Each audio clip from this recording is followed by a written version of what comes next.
Головне на реабілітації я зрозумів деякі важливі речі. Це те, що втрачене моє життя, можливо все повернути.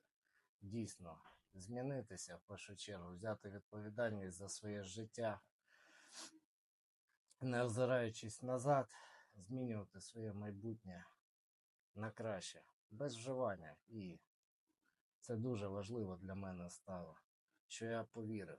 Я повірив сам в себе. Я почав вірити людям і вірити, що життя без вживання, воно існує і воно можливо.